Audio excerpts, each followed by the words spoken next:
اعوذ باللہ من الشیطان الرجیم، بسم اللہ الرحمن الرحیم۔ السلام علیکم۔ حسد سے بچنے کا طریقہ کیا ہے؟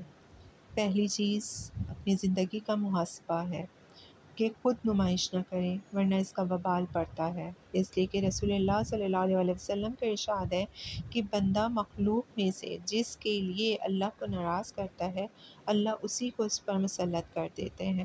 اگر دولت کی خاطر اللہ تعالیٰ کو ناراض کیا تو اللہ تعالیٰ اسی دولت کو مسلط کر دیں گے۔ بیوی بچوں اور کاروبار کی خاطر اللہ کو ناراض کیا تو اللہ تعالیٰ انہی کو مسلط کر دیں گے۔ حسد سے بچنے کا طریقہ یہی ہے کہ پہلے تو نمائش نہ کی جائے، اور اگر پھر بھی کوئی آدمی حسد کرتا ہے تو پورے یقین اور اعتماد کے ساتھ رات کو سونے سے پہلے اہتمام کے ساتھ سورہ اخلاص، سورہ فلق اور سورہ ناس کو 3 مرتبہ پڑھ کر ہاتھوں پر دم کر کے اپنے جسم پر مل لیا جائے تو انشاءاللہ دنیا کی کوئی طاقت اس پر جادو نہ کر سکے گی اور نہ حسد سے اس کو نقصان پہنچا سکے گی۔ یہ صورتیں خود بھی پڑھیں اور اپنے بچوں پر بھی پڑھ کر دم کیا کریں۔ میرے عزیزوں، ہم نے اپنے آپ کو اس موذی مرض سے بچانا ہے۔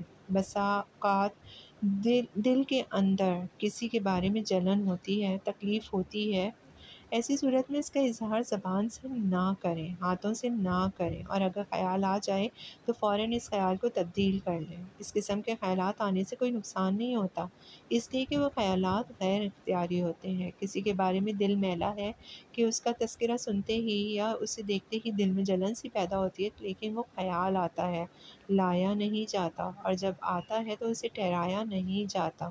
زبان سے بھی کچھ نہیں کہا جاتا، ہاتھ سے بھی اس کی ترجمانی نہیں کرتا، پاؤں سے بھی اس کا اظہار نہیں کرتا، تو صرف خیال آنے سے جبکہ اس پر عمل نہ کرے بلکہ فوراً اس کو تبدیل کر دے تو نہ اس کا آخرت کا نقصان ہوگا اور نہ دنیا کا نقصان ہوگا۔ لیکن اگر خیال آئے اور یہ اسے باقی رکھے یا اس کے تقاضوں پر عمل کرے تو پھر یہ حاسد ہے، پھر اس کی نیکیاں ضائع ہوں گی اور اللہ کی توفیق سے چھن جائیں گی، اور اللہ کی توفیق اس سے چھن جائے گی۔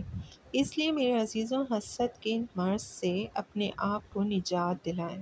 اللہ رب العزت سے پناہ مانگے کہ اے اللہ ہمیں اس مرض سے نجات عطا فرما اور حاسدین کے شر سے محفوظ فرما، آمین۔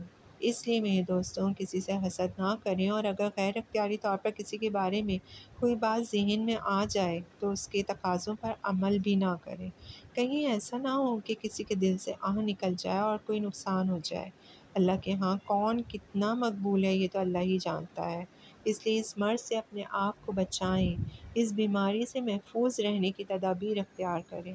اللہ رب العزت ہم سب کو اس قسم کے باطنی امراض سے محفوظ فرمائے اور کہنے سننے سے زیادہ عمل کرنے کی توفیق نصیب فرمائے، آمین ثم آمین۔